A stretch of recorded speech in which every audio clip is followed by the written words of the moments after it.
Pangeran Diponegoro dikenal sebagai pahlawan nasional yang turut melawan penjajahan di tanah Jawa.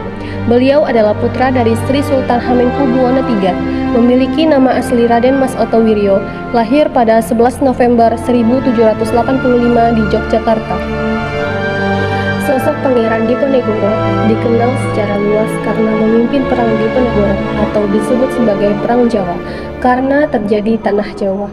Perang ini merupakan salah satu pertempuran terbesar yang pernah dialami oleh Belanda selama masa pendudukannya di Nusantara.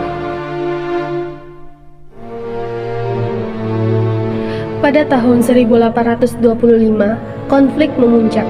Belanda memasang patok-patok di atas tanah leluhur Diponegoro di Tegalrejo. Tindakan itu dianggap sebagai penghinaan terhadap adat dan sejarah keluarganya.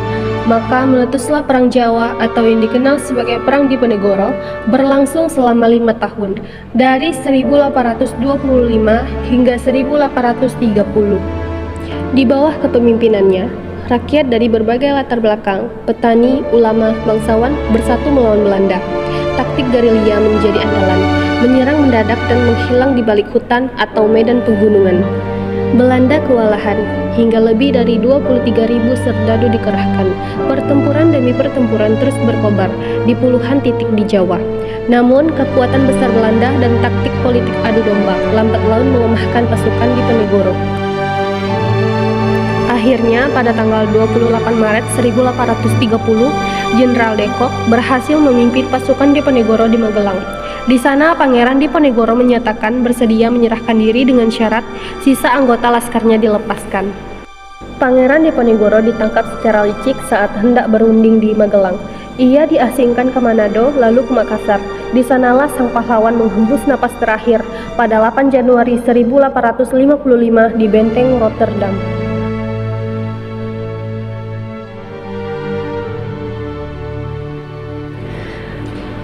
Pada tahun 1825 sampai 1830 telah menelan korban tewas sebanyak 200.000 jiwa penduduk Jawa.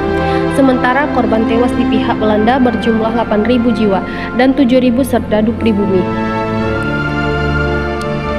Selain melawan Belanda, perang ini juga merupakan perang saudara antara orang-orang keraton yang berpihak pada Diponegoro dan yang berpihak kepada penjajah atau antek-antek Belanda. Akhir dari perang ini menegaskan penguasaan Belanda atas Pulau Jawa setelah Diponegoro pada tahun 1832. Seluruh raja dan bupati di Jawa tunduk dan menyerah kepada Belanda, kecuali Bupati Ponorogo Warok Bratodiningrat III yang justru hendak menyerang seluruh kantor Belanda yang berada di kota-kota Karasidenan Madiun dan di Jawa Tengah seperti Wonogiri, Karanganyar yang banyak dihuni oleh Warok. Gaya kepemimpinan Pangeran Diponegoro yang pertama, Pangeran Diponegoro dikenal sebagai pemimpin yang berani dan ulet dalam memperjuangkan kemerdekaan rakyat Jawa melawan penjajahan Belanda. Yang kedua, Pangeran Diponegoro menggunakan taktik perang gerilya yang sangat efektif dengan berpindah satu daerah ke daerah lain dan menyerang musuh secara tiba-tiba.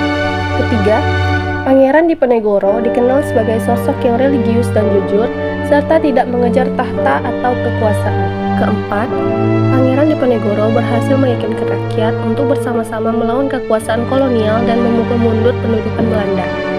5. Pangeran Diponegoro dikenal sebagai pemimpin militer yang cerdas dan berpengalaman. Yang terakhir, Pangeran Diponegoro tidak mengejar tahta atau kekuasaan, melainkan lebih memilih kesederhanaan dan kerakyatan. Dari kisah hidupnya, kita belajar banyak nilai leluhur. Cinta tanah air, keberanian, pantang menyerah, kerakyatan dan kepemimpinan yang jujur, serta religius. Pangeran Diponegoro bukan hanya pejuang fisik, tapi juga pejuang nilai.